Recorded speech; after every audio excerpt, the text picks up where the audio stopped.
بسم اللہ الرحمن الرحیم۔ السلام علیکم ناظرین، ایم اے شہزاد خان صاحب ہمارے ساتھ موجود ہیں۔ خان صاحب، سب سے پہلے تو السلام علیکم سر، کیسے ہیں؟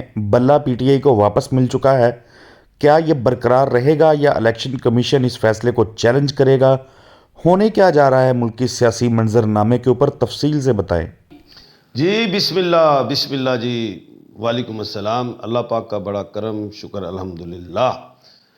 تو جناب، آپ کا سوال جو ہے وہ ایسا سوال ہے، آج تو پوری دنیا نے بھی دیکھا بھی اور سنا بھی، اور ہمارے ملک پاکستان نے بھی دیکھا بھی اور سنا بھی کہ بلہ جو ہے پی ٹی آئی کو عدالت عالیہ پشاور ہائی کورٹ سے مل گیا، اور میں بضد رہا ہمیشہ کی طرح پیشن گوئی پہ۔ میں کہا بلہ تے سونے ملے گا، کچھ سوئی نہیں ہے جڑی لبنی پینی۔ میں کہا صرف ہتی گئی ہے الیکشن کمیشن آف پاکستان سے، لیکن بلہ آ جائے گا، اور الحمدللہ بلہ آ گیا، پیشن گوئی مکمل ہوئی۔ اور کل بھی میں نے بے شمار نجی چینلز پہ کل بھی کہا تھا کہ بلہ جو ہے آپ دیکھیے گا، اور میں نے جذباتی انداز میں کہہ دیا تھا کہ بالکل آپ کو آج ملے گا، اور ٹائمنگ بھی میں نے بتائی تھی کہ 1 بجے کے بعد آپ کو بلہ مل جائے گا، اور وہ مل گیا۔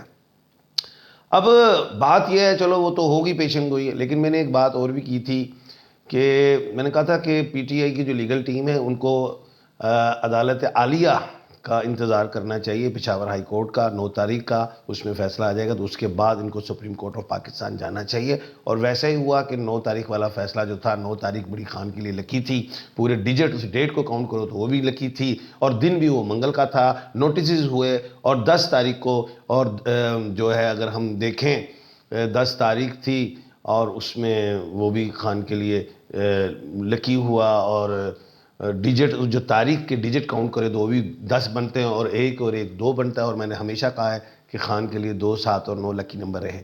اب ساتھ ہی میں نے کہا تھا کہ اگست سپریم کورٹ نہیں جانا چاہیے، تو حامد خان صاحب فوری گئے اور اپنی جو بھی تھی اپلیکیشن وہ واپس لے لی بلے کے حوالے سے، تو وہ بڑا اچھا ٹریو فیصلہ ہوا۔ اب آئندہ کے حوالے سے کیا الیکشن کمیشن آف پاکستان یا کوئی اور شخص بلے کے خلاف جائیں گے کہ جی عدالت عالیہ پشاور ہائی کورٹ نے جو فیصلہ دیا ہے غلط ہے، اس کے لیے اس کے خلاف اگست سپریم کورٹ پیش ہوں گے یا نہیں ہوں گے؟ تو میں یہاں پہ ایک بات کر دیتا ہوں، وہ جا سکتے ہیں، لیکن جو میری پیشن گوئی ہے وہ کیا ہے، وہ پوری پاکستانی قوم بھی سننا چاہے گی، اوورسیز پاکستانی بھی، جو پیشن گوئی یہ ہے کہ اگر الیکشن کمیشن آف پاکستان جاتے ہیں تو وہ غلطی کریں گے، ایک بات، اور غلطی نہیں غلطہ کریں گے، 2 باتیں۔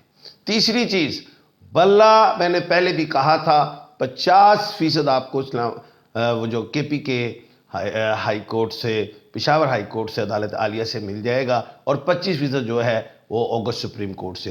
تو یہی آپ ذہن میں رکھیں، بلہ اللہ کے حکم سے ہے، بیلٹ پیپر پہ نظر آ رہا ہے، اور یہ بھی میں نے کہا تھا بلہ نہیں بھی ہوگا تب بھی سمبل سے جو ہے پی ٹی آئی لڑے گی۔ تو اب آپ کی امیدیں اور زیادہ مضبوط ہو گئی ہیں، اور میری پیشن گوئی بھی الحمدللہ مضبوط ہوئی اللہ کے حکم سے۔ تو بلہ ابھی گراؤنڈ میں آ چکا ہے، بیٹنگ اب نے 8 تاریخ کو کرنی ہے۔ اس کے جو ریزلٹس ہیں وہ کیا ہوں گے؟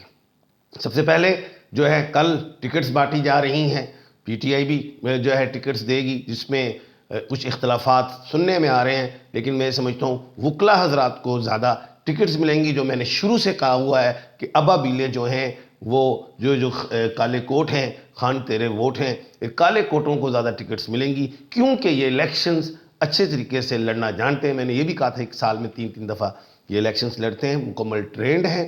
اور جو دوسرے ہیں، جو سیاستدان ہوتے ہیں، یا جن کو ہم کہہ سکتے ہیں کارکن ہوتے ہیں، جنہوں نے ہمیشہ 1947 سے لے کے آج تک سیاست میں جو حصہ لیا، اور ملک کو آپ نے دیکھ لیا کہ 1947 سے آج تک ہم نے کتنی ترقی کی، کیا کھویا اور ہم نے کیا پایا۔ لیکن اب جو ہے وہ جو کارکن ہیں، وہ جو کہیں گے کہ جناب ہمیں بھی ٹکٹ دیے جائیں، تو ان کے لیے کوئی ایڈجسٹمنٹ ہو جائیں گی، کچھ اور سیٹس مل جائیں گی، لیکن زیادہ تر وکلا حضرات جیتیں گے، یا جو سٹرونگ کینڈیڈیٹس ہیں ان کو ٹکٹس مل جائیں گے۔ لیکن وکلا حضرات اپنی 100 مثال ہے، اگر وہ کینڈیڈیٹس کھڑے ہوتے ہیں تو 70% سے زیادہ ریزلٹس دیں گے، اور جو سیاسی کارکن ہیں وہ 40% سے زیادہ ریزلٹس دے دیں گے جیت کے، جس سے اپوزیشن پارٹی جو ہے وہ پی ٹی آئی آپ کو پارلیمنٹ میں دکھائی دے گی۔ اس کے بعد ہم دیکھیں کہ مسلم لیگ نون کے جو زیرک سیاستدان ہیں باؤ جی، جو ڈگری لے کے آئے انہوں نے دکھائی سجی اور مار کھبی دی ہے، یعنی کہ کاف لیگ کے اگینسٹ جو ہیں انہوں نے اپنے کینڈیڈیٹس کھڑے کر لیے۔ اس کے جو فیوچر میں جو ہیں کیا فائدے ہیں، کیا نقصانات ہیں، جفر سے میں بتا دیتا ہوں۔ وہ یہی ہے کہ اس کا جو بینیفٹ ہے وہ پی ٹی آئی کو ملے گا، اور پی ٹی آئی اس علاقے میں کلین سویپ کر سکتی ہے اور فری اور فیئر الیکشنز ہوں، اور تمام قوم جو ہے الیکشنز کی تیاری بھی رکھے اور اس میں ووٹ جو ہے وہ کاسٹ کرے۔ تو اس کا نقصان نون لیگ کو ہوگا۔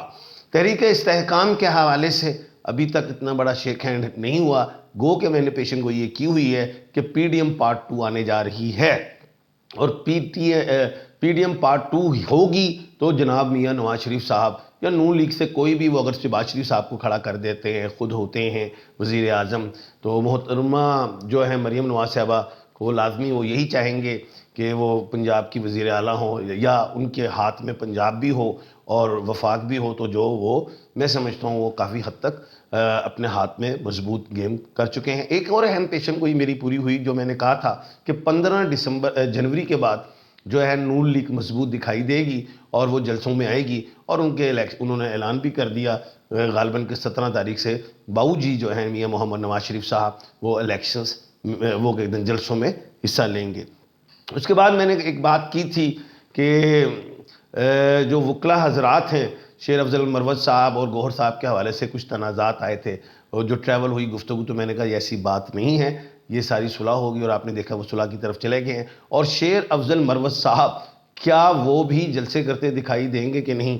میں یہ کہوں گا جب بلہ سمبل مل جائے گا مکمل طور پہ تو آپ دیکھیے گا شیر افضل مروت صاحب کے دبنگ قسم کے جلسے ہوں گے، اور وہ کے پی کے سے واقعی ایک سمندر کھڑا کر لیں گے، اور واقعی ہی وہ پنجاب میں بھی سمندر کھڑا کریں گے، واقعی ہی وہ سندھ میں بھی کریں گے، واقعی ہی وہ بلوچستان میں ہی کریں گے۔ اب خالی شیر افضل مروت صاحب نہیں، کوئی بھی کینڈیڈیٹ جو ہے وکیل ہوں یا وکلا حضرات نہ ہوں، لیکن وہ کر جائیں گے۔ لیکن وکلا حضرات، اب لوگ کہتے ہیں کہ جناب یہ تو ڈیرے دار نہیں ہیں، میں انہیں یہ کہا ہے کہ وکلا حضرات کا یہ الیکشن ہے، یہ کینڈیڈیٹ کا الیکشن نہیں ہے، یہ لیڈران کا الیکشن ہے۔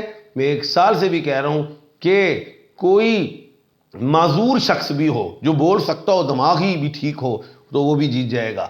تو خیر ایک بڑا ٹف مقابلہ ہونے جا رہا ہے، جس کو جو بھی کر لو ٹھیک ہے۔ نون لیگ آ رہی ہے لیکن اپوزیشن میں پی ٹی آئی ہی زیادہ دکھائی دیتی ہے۔ اچھا، اس کے بعد جو ہے شیخ رشید صاحب کا مقابلہ جو ہے وہ سننے میں آ گیا ہے کہ دانیال چودھری صاحب کے ساتھ ہے۔ تو میں یہاں پہ ایک بات کر دیتا ہوں کہ شیخ رشید صاحب ہی ابھی مضبوط ہیں، گو کہ دانیال چودھری، دانیال جو ہیں وہ جوپیٹر سے ہیں، چودھری آلسو جوپیٹر ہیں، لیکن شیخ رشید کو پی ٹی آئی کی حمایت ہوئی۔ ایک ہی جگہ سے اگر پی ٹی آئی نے کینڈیڈیٹ نہ کھڑا کیا تو شیخ رشید زیادہ مضبوط ہیں۔ اگر ہم شیخ رشید صاحب کو دیکھیں تو شیخ صاحب کے جو ہیں نام میں پاور کتنی ہے وہ میں بتا دیتا ہوں۔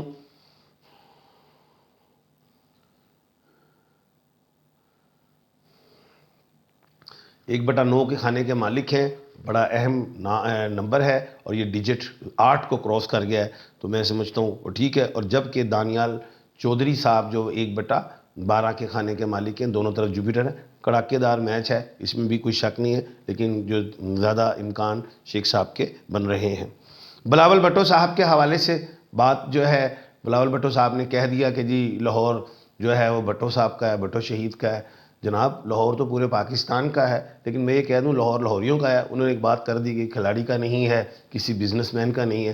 میں یہاں پہ ایک بات کروں گا کہ لاہور میں جناب بلاول بھٹو صاحب کی ضمانت ضبط ہو جائے گی الیکشنز کے حوالے سے۔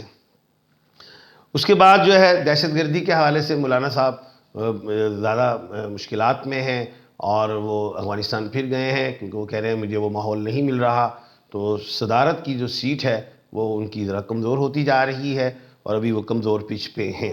تو خیر کل ہم آپ کے ساتھ دوبارہ بات چیت کریں گے نئی پیشن گوئیوں کے ساتھ۔ اپنا اور اپنے ارد گرد کے لوگوں کا خیال رکھیے گا۔ ایم اے شہزاد خان کو دیجیے اجازت۔ اللہ حافظ۔